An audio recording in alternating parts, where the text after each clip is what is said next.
Hello and welcome to the Unnamed Automotive Podcast. My name is Sami Assad, and with me, as always, is my good friend and fellow automotive journalist, Benjamin Hunting. Say hi to the people, Ben. Greetings, human listeners. Greetings to everyone. If this is the first time you're listening to our podcast, thank you for trying something new, although we will not be submitting an episode for the next 2 weeks, I think. Why are you, okay, I mean, I was going to lead with this is the final episode of the year, but your portrayal of what we're doing is much different. Let me go back. I'll say, thank you for trying something new. This is the last episode of the year. Is that better, Ben? Yes, but it's too late now. The podcast is ruined. I've already stopped recording. Say whatever you want because no one will ever hear this. That is the voice of my friend and fellow automotive journalist, Benjamin Hunting. Say hi to the people. I've already said hi to the people. Oh, hi, everybody. Yeah. Did you really think I'd stop recording and we were starting over?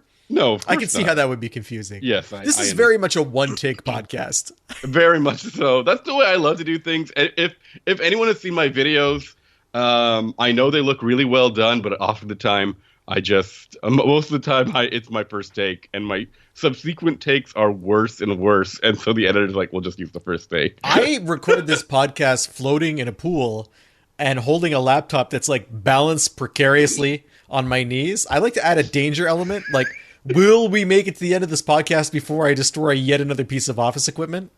Yes. That's my style. I mean, for like, how many episodes do we have? 370? No, 389 now? Okay. And we've lost This is episode 389. This is episode 389. A good number, a Pontiac number. We've lost approximately 203 from the pool and counting. I can see them at the bottom of the pool. Yeah. All those laptops. I don't swim, so like they're just down there. I have one of those pool. It's like a, for leaves to take leaves out, but it's not strong enough to lift a full laptop, let alone 203 stacked on each other. I think there's some crabs that live down there. They're stacked on each other. Yeah, they all fall perfectly. They fall perfectly. I don't know what's going on. It's a little eerie.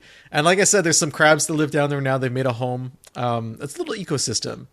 All right. As you can tell, Ben is an expert in automotive content. Very little water-based or pool-based content that he's very clever with. Hashtag marine biologist. But he's very good at car stuff. So you can find his work all over the internet. Ben, plug a couple of publications for me. You can find my work at Motor Trend, at Haggerty, and at driving.ca. And you can find my work at autotrader.ca and driving.ca, as well as Capital One's Auto Navigator. You said marine biologist, Ben. Do you know if I didn't get into, if I had, a little bit more focus, maybe as a young adult or teenager, I probably would have gone into something biology related. Does that surprise you? No, I mean, my dream as well when I was young was to do marine biology. I mean, I know you're saying biology in general, and by that I think you mean off the books experimentation. But for me, it was a love of sea creatures. But I also had I loved reading about all the things in the ocean that could kill you, like sharks and moray eels and stuff like that. And so the more and more I learned about that, the more scared I became of the water. Oh, no. And it became a dream deferred because there was no way I was going to go out in a boat and spend all of that time in the ocean surrounded by things that can kill you, even though they fascinated me. I'm better about it now. And the harsh environment of the ocean. No, that I didn't even think about. It was purely the creatures. Well, you go into their world, that's what they're going to check you out. Don't I know it? They're going to check me out with their teeth. That's how it works. Or tentacles. I wasn't as worried about the tentacles, but probably I should have been. Yeah, absolutely. I love, those like nature documentaries. I could watch those on loop all the time. I wish I could do that. And then I like now, if you've watched some of the recent ones, they have like a making of, and then you see how miserable the camera people are for like half the year trying to get the shortest video of this very rare creature. I'm sure you're just mostly cold and wet like most of the time. Yeah. But now they've got these drones that do all sorts of cool stuff for them. I don't trust them. The drones or the photographers? The drone photographers. Or the animals? I mean, them either. Okay. What are we talking about this week? Cars, right? Yes. Like literally cars, not crossovers, not SUVs or trucks, not EVs. We used to talk about EVs. We got to do like a roundup. We're going to do Unnamed Automotive Wrapped and how many EVs we talked about this year. Uncountable. We are going to talk about some cars. I'm going to start us off because last week I drove the Honda Accord, the Accord Hybrid Touring. Hybrid Touring. Imagine if it was called the Hybrid Touareg and Volkswagen was like, wait a minute. We're the only ones allowed to use nonsense words for our vehicles. I drove the Honda Accord Hybrid Touring or Touring Hybrid last week, and I came away saying that it was extremely well done, super refined, loved a lot of it, and was curious to see how it stacks against its biggest competition, which is the Toyota Camry. And this week I got my hands on a Toyota Camry, which is also a hybrid. In fact, there is only a hybrid powertrain. R.I.P. TRD. Yeah, for now. I'm sure they could figure out a TRD hybrid. You mean like a hybrid Max? Yes. An all-wheel drive hybrid Max Camry. And not only that, I've got an all-wheel drive system on my Camry hybrid, which is something you can't get with the Accord, either with or without its hybrid powertrain. Now, this hybrid system, all-wheel drive, talk to me about this. Was it any good? I guess what I'm asking you, because I know that it's the same system as the RAV4, right? I'm not totally sure. I don't think it is, because the output seems really different compared to the RAV4. So is it the same system as the Highlander then? Even that one I'm not too sure about. It can't be a bespoke Camry system, which is what I believe it's similar to what's found in the Toyota Prius, but with a bigger gas engine. Yeah. Okay. So it's still like a 2.5 liter 4-cylinder engine and three electric motors for 232 horsepower altogether. And it's like a slip and grip system where the rear motor only comes into play in a traction loss situation, and I'm pretty sure that rear motor doesn't add any horsepower. It's not like when they do the calculation for how much horsepower the all-wheel drive Camry has, I don't think it would have any more than a front-wheel drive hybrid Camry. That's not true. The front-wheel drive model has 225 horsepower, and the all-wheel drive one has 7 more horsepower. Okay. They didn't used to be like that.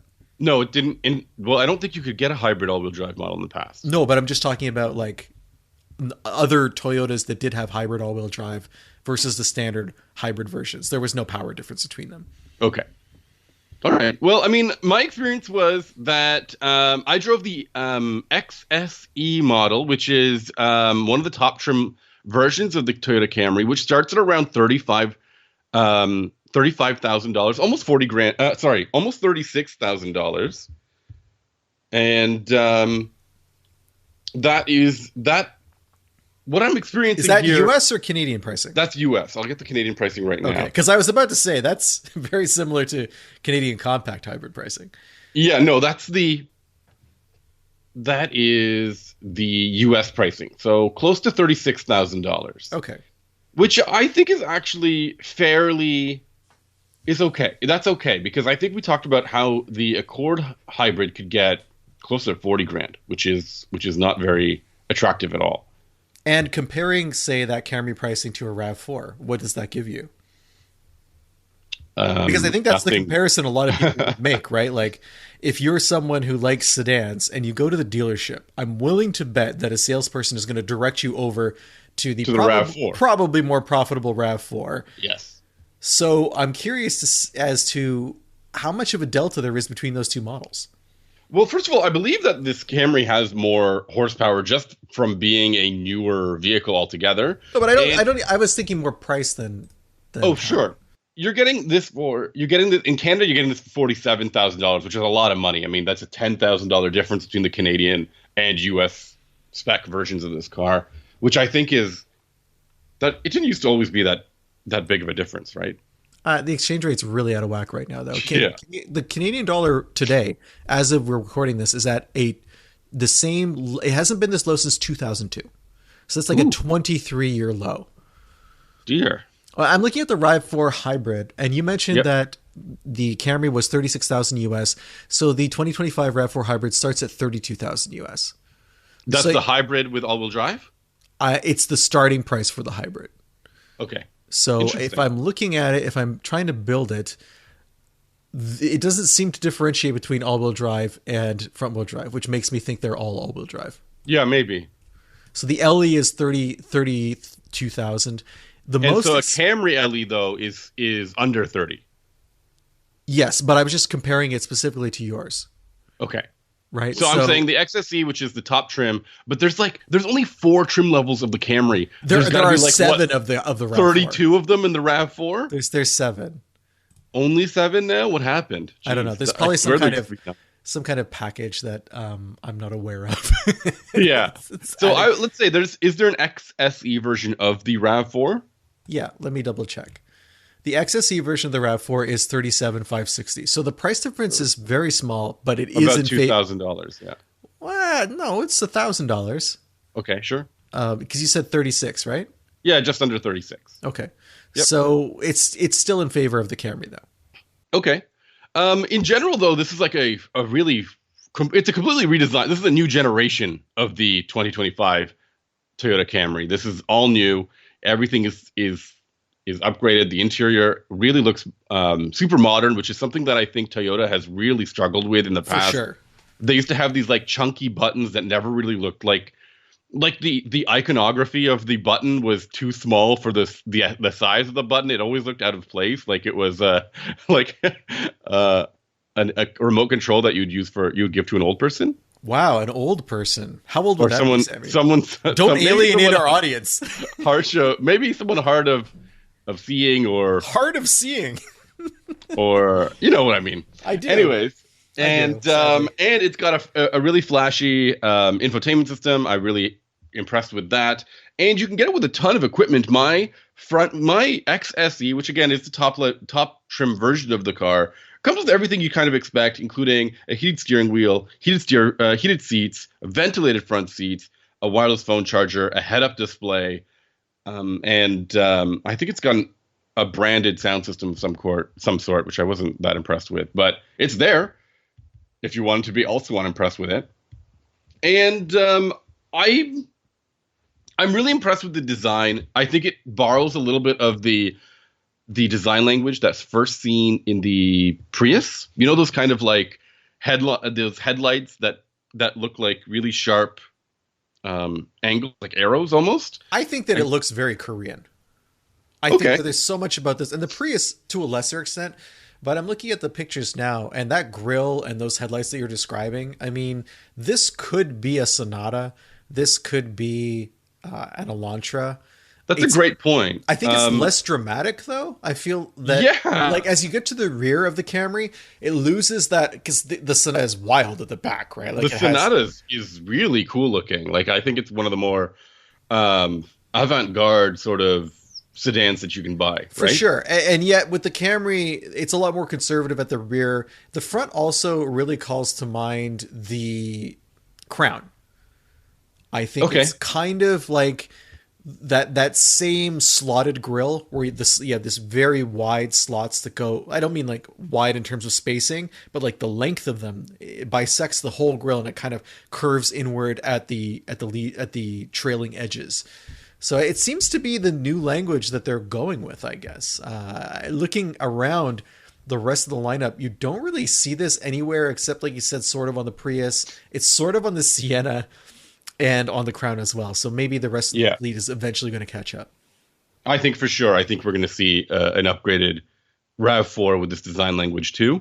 We kind of saw it with this new SUV that Toyota has called the Crown Signia. Have you heard of this thing? Yeah, I'm driving it in a couple of weeks. But I did mention the Crown several times. So yeah, there's the Crown sedan or whatever the heck that thing is. And then there's this Crown Signia, which is the SUV. Essentially the same thing. But don't say that out loud. But my major element when I was taking a look at this Camry was to determine whether or not it is any better than the Accord Hybrid I drove last week. Now, remember, the Accord Hybrid that I drove was the Touring Hybrid, which starts at around $40,000. It also has a front-wheel drive powertrain, which only has 204 horsepower compared to the Camry's 232.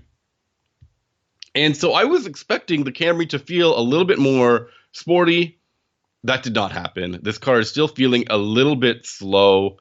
It's quicker than it used to be for sure. and it's fairly responsive, but it just didn't feel as maybe engaging and interesting to drive as the Accord. So I know that sedans aren't necessarily going to be the most sporty vehicles, especially family sedans like this. But if you are looking for one that is relatively rewarding to drive, the Accord is the better pick. And also, if you look at the way Toyota has approached the Camry, making it all single drivetrain, that kind of gives you the clue that they're not interested in making it a driver's car. I mean, I know that the Honda, there is an upgrade, right? Like there's the hybrid is relatively powerful compared to the base model of the Accord, from what I remember. Yeah. But when you look at, say, the Sonata, you can get an N-line version of that vehicle that is, I think, 252 horsepower or something like that. It has a hotter turbocharged engine than the base model. Like, there are other automakers out there, the ones that are still clinging to the sedan format, that are willing to give you the chance to pay more for something that is sort of more fun to drive. Yeah, I think Kia also has one. Did you say Kia or Hyundai? Hyundai. I think Kia also has like a K5 GT, which delivers plenty of power, but they don't combine it with all-wheel drive, which is the difficult positioning of these sedans. They can't quite get these two things together. I don't think it's necessary. I really don't think it's necessary. Okay. Yeah, sure. Especially not in the hybrid. Like, I just came out of an all-wheel drive hybrid, and I had last week as well a Honda product. We're really twinning these last couple of weeks, but I had a front wheel drive Honda product, and I drove that product through deep snow, and it was better in the deep snow than the all wheel drive Toyota product I had was in slush and rain and stuff. And that really surprised me. I also noticed that the traction control in this Camry, now that you mention it, was really eager to like make itself known.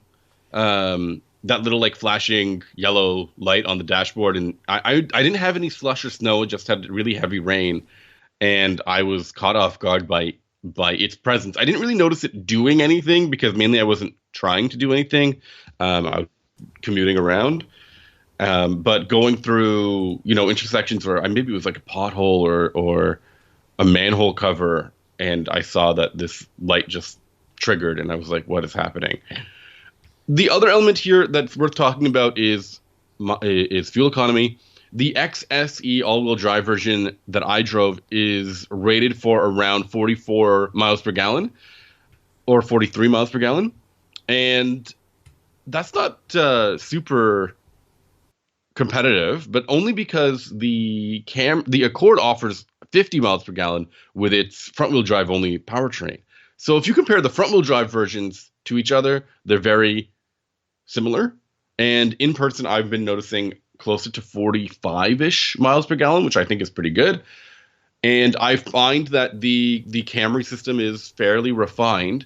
I will point out though, like interior comfort in the Camry does not feel as spacious as the Accord. That's one thing I noticed right away. It sits a little bit higher. The windows feel a little bit bigger. It just doesn't feel as like it wraps around you the way that an Accord kind of does, or as spacious as an Accord also feels. The Accord actually, sorry, I shouldn't say that. The Accord feels much bigger. I think that's the key thing I want to give people here, is that the front seats in the Accord, especially there and in the rear seats, you've got a ton of legroom and even more headroom. While in the Camry, I found myself a little too close to the headliner and just jonesing for a better driving position the entire time I was driving it. I also found that my model in particular had a really annoying, I don't know if this is a QA issue or something, but every time I would come to a stop, I would feel something touch my back. Wait a minute. Something touched your back? Yeah. Like, are we talking like, when you're a kid and you're at camp and someone's telling a spooky story and you feel something just like touch your back and you're like, is that someone messing with me or is that a ghost? Like, is it that kind of feeling? Yeah, maybe there's a ghost in this car, but more likely it feels like something is loose in the seat back. Okay. That every time I come to a stop, and maybe it's based on my driving position and my seat back position, but every time I come to a stop, that item that's loose just touches the seat back and touches my back. There shouldn't be anything loose in a seat. It's ever. Awful. It's a really jarring experience. I looked it up online, and It seems like a few other Camry drivers are having a similar issue. They blame the ventilated seating system, which I don't think is a proper scapegoat for this issue. Well, it could be a loose fan in there. Oh, great. Either way, it's clearly a quality issue. And we've talked about quality issues in Toyota in the past. Yes. I had so many problems with the Tacoma Hybrid, yeah. Remember? And systems related to the hybrid system, the tailgate, stuff like that. Just like a lot of electrical stuff just was not functioning properly. And this is another element. And this is the only element that I found so far in this Camry that has been really, it's just like, this changes the way that you get into the car, right? Like, if you know every time that you're going to drive this car, you're going to get this little tap in your back, you just won't want to drive it. Right? This little ghost hand reaching out, reminding you of your childhood. Poking you. And It's like, it ruined the whole experience in a way that I really wish it hadn't, because I think I don't know, there's certain cars, I was talking about this with one of my editors at driving.ca, there are cars that you don't mind jumping into if you've got like just a 2-second like errand to run. And then there's some cars that you're like, no, I'll wait till I have a bunch of other errands to do all at the same time. And I can just do it all then. I wish I had your kind of flexibility. I wish I could just be like, nah, not today, errands. The Camry feels like the second part of that, where I'm like, am I really going to go and commute in this car and get tapped in the back every time I come to a stop? I guess it's like having a toddler in like you're at the movies and a toddler's behind you and they're just kicking the back of the seat. I have a toddler. Yeah, but he sits beside you in the movies. No, he sits facing the wrong way. He sits backwards and he kicks the heck out of the seat back there. I mean at the movies. Oh, right. Yes. Yeah. I hope he's not. I hope he doesn't sit backwards at the movies and you just I don't let him look at the screen. Everything that's happening on the screen. Yeah. I don't let him look at screens, so that's a big thing. That's my major thing here with the Camry, is that as a result of this really small issue, I just don't want to jump in it every day. And add that to the fact that I think it's not super fun to drive. I feel it's a little bit smaller than the Accord.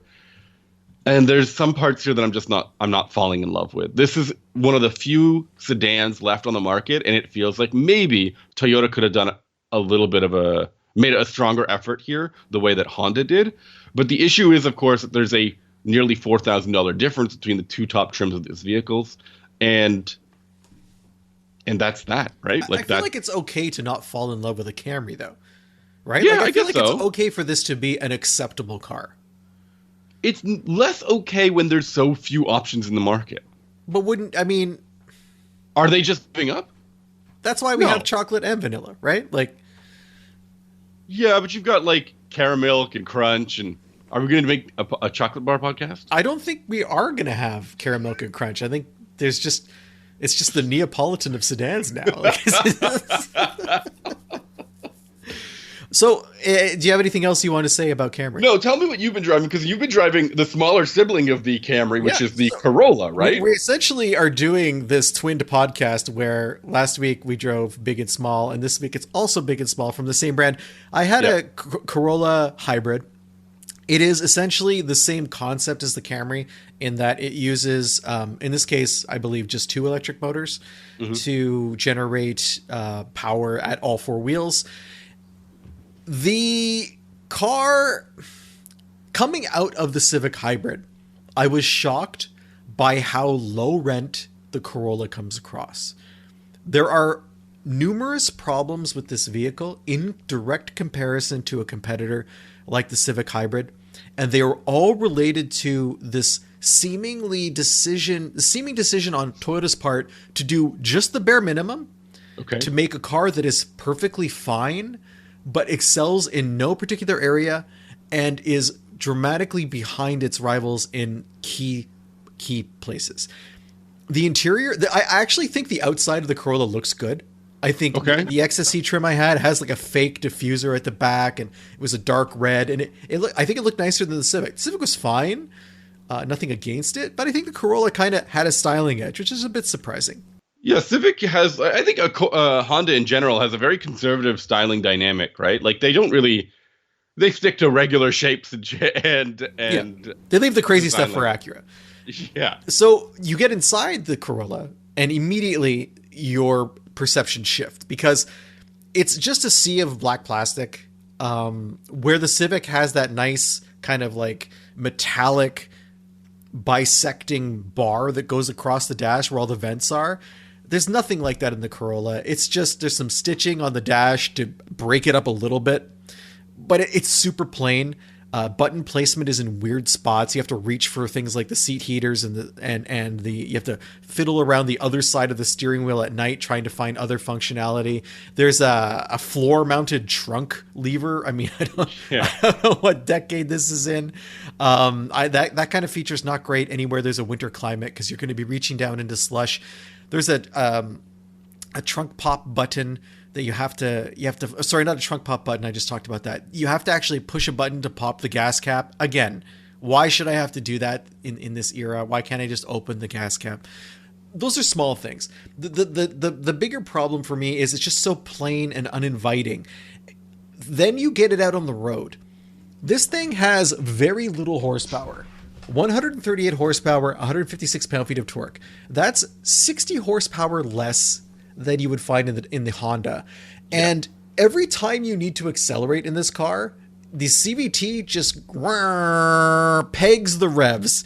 Even if you're going up like a slight grade at 50 kilometers an hour, so for American friends, that's like 28 miles an hour, it just becomes the noisiest, most unpleasant vehicle you've been in a long time. I took a road trip in this. It was about a 75, 80 mile trip through cross country in Vermont.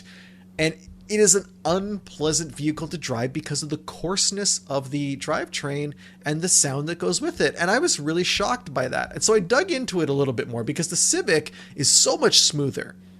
And I found out that the new Civic drivetrain, Sammy, did you know this?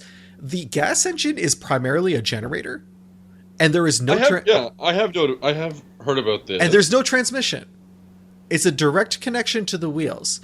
So most of the time when you're driving the Honda, you're getting kind of an EV feel, which is why the power delivery is so smooth. When you get up to highway speeds, then a clutch engages to connect the engine to the vehicle speed, and then you start to see engine revs rise up in connection with the speed you're traveling. So it's a unique way to manage their system. And you throw that in with the fact that it has way more power. I mean, from a torque perspective, it's an 80 pound-feet difference, which is quite a bit. Mm-hmm. And the cars are not even in the same class whatsoever. These drivetrains do not belong being compared to each other. Right. That was something that I was shocked by. The vehicle I had also had the all-wheel drive system with that electric motor at the rear. And as I mentioned to you, driving it in slush, driving it in snow, it was not impressive. The front wheels were like, you know how when you're in a front-wheel drive car that doesn't have a lot of traction, it can get caught trying to find traction and the wheels start to move from side to side depending on where the grip is. I had that sensation a lot when I was driving this car, even at low speeds, especially going up hills. And you think that's a tire thing or a traction control? It has winter tires on it. I think it's the fact that the vehicle's all-wheel drive system was contributing pretty much zero in that situation. Well, I mean, there's not a lot of power to deal with anyways. So. Yeah, I mean, what's really happening here, right? So yeah, I was really disappointed with that. The crazy thing is, these cars cost the same amount of money. Like in Canada, they're both $38,000 cars. You know, you can buy a cheaper version of the Corolla that doesn't have all-wheel drive, and that version starts at like $29,000. Whereas if you were to look at the Civic, it's not that much cheaper. They're the next cheapest hybrid is $35,000, so there's only like a $4,000 difference. Okay, that's the one thing Toyota's. Hold on, that's a big price difference when you're talking, percentage wise on the small car segment, isn't it? It's 10%, but the Toyota one is nearly 30%. Yeah. So I feel like Toyota has the advantage. If you're looking for like that loss leader commuter car, if you don't really care about the fact that that the interior is plain and that it's unpleasant to drive on the highway in comparison to a rival, I think if you're bargain focused, get that front wheel drive Corolla Hybrid. You'll get a little bit better gas mileage, not a lot, but a little bit better. But otherwise, like, these cars are pretty evenly matched. Like the fuel mileage is very similar. At least in my experience, I got 7 liters per 100 kilometers, which I think works out to like 36 miles per gallon in the cold. And the interiors are roughly the same size. The trunk is a little bit smaller in the Corolla, but it's not really meaningful. I mean, in pretty much every area except for drivetrain and interior, these cars are a match. I also didn't have the problems with the infotainment system that I had with the Civic. I was able to use wireless Android Auto with no real issues. The wireless charging would still give me blips every once in a while. It would interrupt the feed of the audio I was listening to. But other than that, you know, it was a better experience in the Toyota, so I will give them that. But shocking, just shocking as to how... Now, there's still one more. I think there's at least one more other hybrid choice in the segment that we haven't played with, which is the Elantra Hybrid, which also doesn't offer all-wheel drive, but features a 1.6-liter four-cylinder engine and looks pretty sharp. Starts at around $25,000 US, which I think is a really attractive price point, and then tops out at $29,450. What do you think of that? Is it an Elantra? Or is it a Jetta? Elantra. There's also a Jetta hybrid. No, there isn't. Still? I think there is. Let me double check, but I'm pretty sure there is. I don't think Volkswagen has any hybrids right now. Let me make sure. Good for them if they do. They've been keeping it on the DL. Yeah, they're hiding it from you, Sammy. I could be wrong.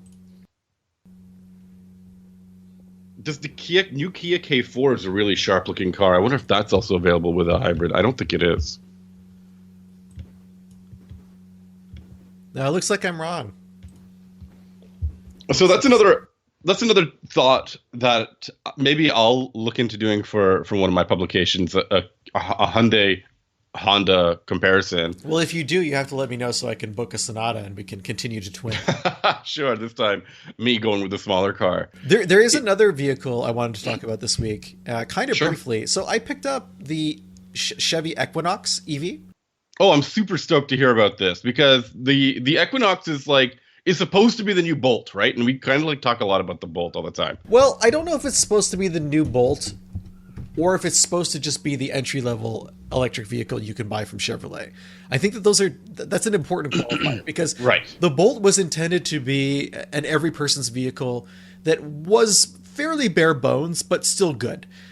I think that the Equinox is intended to serve a somewhat more upscale customer, not an upscale customer in the grand scheme of things, but just compared to what the Bolt was offering. My initial thought on this vehicle so far, I'm not going to talk too much about it because I've only driven it for 3 or 4 days, but we're going to be going on break and I don't want to forget. I've had a problem with the projected range. So the person who brought the vehicle back to the fleet location before I did told me that they noticed the range when they had it fully charged, it was showing 513 kilometers, which I guess is about 300 miles. And that's the EPA projection for what it's supposed to get on a full charge. But then when they started driving, and we're talking about temperatures around the freezing point, but not super cold, the range started going down 3 times faster than the actual driving. So he warned me about this, and I experienced the same thing. I picked it up, and by the time I got it home, the range remaining on the guesstimator for the battery charge that I had was off by 100 kilometers versus what I had actually traveled. So about 60 miles. I had crunched an extra 60 miles of range, just gone into the ether versus my actual driving. That is surprising. I did not have that happen with the Blazer. And in theory, these are both Ultium vehicles. So I'm going to keep an eye on that and see where that goes. The other thing I wanted to talk about is I had something kind of scary happen to me driving home with the vehicle on Monday. It was a Monday afternoon, probably just after 12 o'clock. And I hadn't eaten a lot that day. I'd had some apple slices and some toast and stuff, but it had been a long morning. And I was using Super Cruise, which is great. Super Cruise, as longtime listeners would know, is probably the only semi-autonomous driving system that actually works and feels sort of safe. Until what happened to me on Monday, which is that I almost fell asleep behind the wheel in the middle of the afternoon. It was scary. That's bad news. I recognize what was happening because I like to read at night before I go to sleep. And while I'm reading, I know it's time to go to bed when, you know, that feeling when you're so tired, you read the same sentence like multiple times, but it doesn't sink into your brain. Right. And you're not really making any you read something, you have no recollection of what you read. That to me is a sign that, okay, just time to go to bed, put down the book, let's go. So I was driving and I started to have that sensation where I was losing time. I couldn't remember having seen, like, the miles I was driving weren't registering in my mind. The podcast I was listening to, I was skipping around in it. Yeah. And I realized that I had probably had my eyes closed for maybe as long as 30 seconds. Like I had felt them get heavy and then kind of like do that blinky thing. And then all the stuff that normally happens just before I need to go to bed when I'm reading was happening behind the wheel. Now, while this was happening, my hands were in my lap. Super Cruise was driving. And I wasn't at risk of crashing because of the fact that Super Cruise was engaged. But here's the thing. This system disengages if your eyes stop looking at the road. And it's able to tell if your eyes are closed. So, Sammy, I don't remember, but how much of an audio chime do you get when Super Cruise disengages? How much of one? What does that mean? Like, does it give you a lot of time? One or two bings? Audio chime. Like, what is it like? I thought it bings at you. It dings or dongs or something like that. And it probably vibrates the seat a bit. I don't know if it vibrates the seat. I do know that you get the great flashing light on the steering wheel, but I would not have seen that if my eyes were closed. That was what was scary to me. So I hadn't really thought about this before, and I'm going to have to test it out under some controlled circumstances. I haven't had the opportunity to do it yet on a highway. Because you need to have a mapped highway to use Super Cruise. Yeah. What would it have... safe, man. What I'm asking is, would it have woken me up? That's what I want to know. And I think what had contributed to me getting myself into this asleep behind the wheel situation, which I thankfully caught, was the fact that I wasn't driving. I was disengaged because Super Cruise was on. And that's something I'm going to have to factor in when I start thinking about these systems moving forward. I've only ever fallen asleep behind the wheel once. I was very young. I was in my early 20s, and it was very late at night, probably like 2 a.m. I was driving up north, and all I remember is I opened my eyes and I was in a construction zone off the road, still moving forward. And I have no memory of how I got there. And that was terrifying. Yeah. And that has never happened to me since, until this particular Monday. So I just wanted to mention that. It's a new perspective on Super Cruise for me and something that I need to think more about. Every time when you told me about this, I couldn't help but remember the times that we've been on press launches together. And we set off from, whenever picking up the vehicle, and then we're heading out on our route. But at the same time, you're trying to sort out the infotainment system to put it on Sirius XM or something like that, or connect to your phone. And all of this sort of like, you're trying to do 10 things at the same time would trigger the distracted driver or drowsy driver warning. And it blows my mind that didn't happen when you were actually driving. Yeah. When you were actually driving. It didn't happen at all. I woke up, quote unquote, and the system was still engaged without even a warning on the screen. So that's insane. I don't know. I don't like that. They should be much better. So tell me, keep us in the loop for sure. Yeah, and hopefully Hopefully I'll stay alive out there. Yeah, please do it safely. What else is on your mind this episode? Well, I want to wrap things up. We had Raiko reach out from Australia, and it said some very, very kind things about the podcast. Thank you so much. We're happy that you're still happy listening to us. That's the most important thing. And also, he says, Sammy, don't sell your sports car. I think I have to agree with him with that. And he gave me some condolences about the Datsun. I have a bit of an update about that. So we cut open the fuel filter that I had removed, trying to see if that would fix the problem. Not cutting it to fix the problem, but changing the filter to fix the problem. So when the old filter was drained of fuel and cut open, it was filled with a film of rust, in the sense that it wasn't like big chunks, but it's definitely, there's corrosion in the fueling system, which is showing up on the walls of the filter itself and in the filter media. So that indicates that there is a blockage that's happening in the fuel system, probably at the tank level, and small bits are making it through to get to the fuel filter, but the problem itself is inside the lines, inside the tank. So I'm definitely gonna have to change that tank. Moving past my Datsun woes, Reiko had a question about Chinese cars, because there's a controversial topic in Australia right now where European car companies are considering closing up. So the right now in Germany, in Europe, they're also having the same problem, right, Sammy? Like, Volkswagen is trying to close some factories, even though they have these agreements with towns. They're not allowed to do that. A lot of European automakers, Fiat, I think Peugeot, Citroën, they're all having huge issues dealing with competition from more affordable Chinese cars, specifically electric cars that are coming from China. And for whatever reason, the European companies are unable to compete, or it seems like they're unable to compete. Now, this is a problem that goes back at least 15 years, where the European market has been in trouble for quite a long time. It kind of reached saturation. Pricing, I guess, wasn't competitive. Car companies weren't able to make cars that people wanted to buy. It entered into a bit of a death spiral that I think it's been in for a long time. Yeah. I know that Stellantis was using Chrysler as a piggy bank for a while just to stay afloat on its European operations. But Raiko's wondering what's going to happen. You know, like, are the Volkswagen, Audi, Mercedes, BMW, are they going to be able to right the ship and compete with these Chinese cars that are focused primarily on price and don't have these legacy gasoline and diesel drivetrains to deal with and are focused almost entirely on price and electricity, battery-powered vehicles? Or are they going to be wiped off the market? Sammy, what do you think? Well, I think the luxury automakers are going to be okay. I think they have... they will always try to distinguish themselves with design, technology, price, and just like legacy, I suppose. My main concern is with Volkswagen. Volkswagen in particular is an automaker that is a company that is focused on cutting costs to the point where they're profitable. And that is like, what is the saying?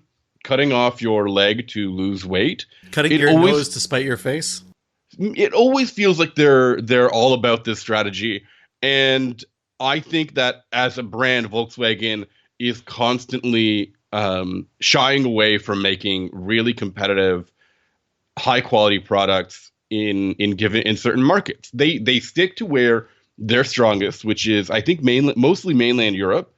And they kind of, as soon as these Chinese companies are coming in and undercutting them on pricing or technology with electric vehicles, they're just going to cede that market and tell people that, use the usual thing of like, we are the known good, where we know, us, we have good quality, we have a reputation behind us. That doesn't seem to work anymore, though. No, it doesn't seem to work because we've seen several car companies pull themselves out of that.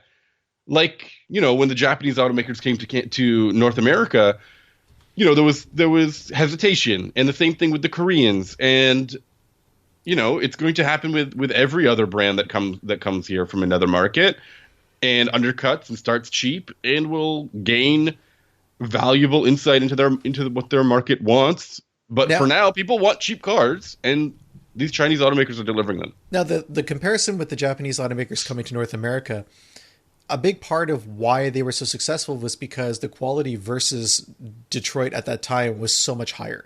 Right. Is that necessarily true of the Chinese automakers? I don't think that's true, but I think they're close enough that people are willing to ignore the differences based on the price. And they also offer, the way we kind of look at like the Koreans offer a ton of features for their price, which were hidden behind higher trims or luxury trims when they showed up. And I think now that, like, thanks to Hyundai and Kia, they've normalized a ton of standard features on mainstream vehicles that I don't think we would have if it wasn't for them. I don't think we'd have, standard heated steering wheels or heated seats or even heated rear seats, stuff like that. Heated rear seats, or even things like wireless phone chargers or head-up displays, stuff like that. They just delivered a ton of content. Now the Chinese automakers are able to do that at a lower price, and that's gonna win people over just like that. So I'm worried mostly for Volkswagen. I don't think that the luxury automakers have anything to worry about because they can always get away with just appealing to people's not having to appeal to people's wallets, I suppose. Yeah. And but the thing is, in Europe, Mercedes and BMW are essentially mainline automakers. Exactly. They're not just luxury car builders. So they are, in a sense, threatened by this. You see what I'm saying? Like, do you really feel that way? Or like, do you feel that they're... I understand. I get I do think so. I do think so. You think BMW, Mercedes are threatened from a corporate sense or from a market sense? Market share sense. I do feel like they're going to lose out on subcompact cars that both of them built. And I don't know. I think BMW and Mercedes continued this aspirational feel in marketing. In Europe, they're not aspirational. Like that's a key point I think we have to understand. So I'm not sure. I think they still, even these A classes. I know people who really want A classes. Sure, but who live in Europe. But it's not, which we would consider an entry level vehicle. But anyways, I think that they do make aspirational cars, but as a brand, there are BMW police cars that are used and police SUVs that you would never see that in North America ever. So it's a different positioning. There's no BMW fleet, I guess is what I'm saying, in North America, or Mercedes fleet. I mean, think about how long it took for Mercedes to make any kind of headway in the van market in North America. Oh, right. And even then, they're still like on the outs, right? Yeah, you never see mattresses. I see a mattress and it's an event. Exactly, it's an event. And Sprinters are all like that. The ancient Dodge Sprinter. Yeah, that are like rusting off. So, I mean, you look at that versus what they are in Europe, where these vehicles are essentially the backbone of fleets and taxis and all sorts of stuff like that. It's not something that you see here. So I do feel that at the lower end, they're going to feel the heat from that. And I don't know how much of their profit mix is derived from entry-level models. I mean, maybe it's only a small amount, but it's not going to be nothing. Okay. But otherwise, what else do you agree with what I was saying? That Volkswagen is the most threatened? Yes. I think they're among the most threatened. I think the French automakers are also in big trouble. Really, really big trouble. And I think Fiat is in huge trouble. I mean, Fiat's always been when has Fiat not been in trouble? Yeah, so, if Fiat's always in trouble, then the situation getting worse, it's not good for them. And if Fiat goes down, they take a lot of brands with them. That's the deal. That's true. Yeah.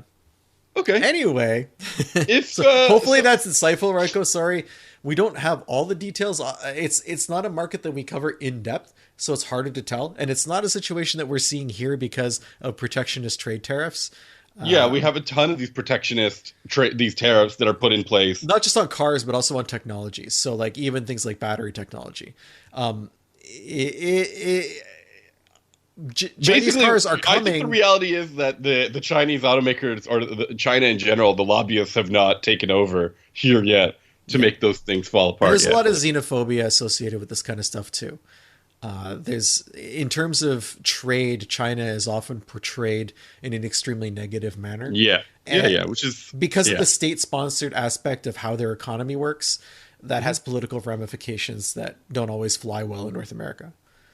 It's always so bizarre to like dive deep into that and then just be like, wow, like. But yeah, you're right, and I truly believe it's just a lobbying thing. I think eventually they'll figure out a way to make these Chinese cars exist in North America, but on the government's terms to make it, protect their local industry as well. So that wraps us up for 2024. What a year! We didn't do any best ofs or anything. No, I'm fine. Maybe we'll do that. Okay. Maybe we'll do. Nope. You got to put it on the agenda, or it doesn't make it to the podcast. I know exactly. Instead of our biology talk. Yeah, that ate up to all the time we had for the best of segment. It's like when Letterman has that third guest who never gets on the show. Yeah, it's like the pie eating champion from Bethesda, Maryland, and you're like, oh, I was really staying up late for the pie eater. But no, not this time. Sorry. Eat some more pies next year, and maybe you'll get lucky a second time. That's right. Thank you, everyone, for listening to us for so long. I know some of you have been there since the beginning. We're coming up on 400 episodes and 8 years of doing this. I still love it. I love being able to hang out with Sami every week, even though we live so far apart. Yeah, that's the best part about our podcast, is that it's a way for us to publicly have a conversation that people can listen to. And we've been kicked out of the YMCA so many times. So this is really the only other option. But yeah, listen to what we do, and I'm glad to see that so many people enjoy it too. Yeah, and hearing from you guys and girls, and having you write in or just listen every week, it really means a lot to us. Don't take that for granted. Absolutely not. I mean, it's a privilege to have an audience that's willing to listen to our ramblings about cars.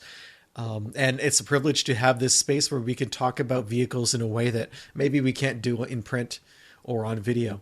So that's also something I value quite a bit.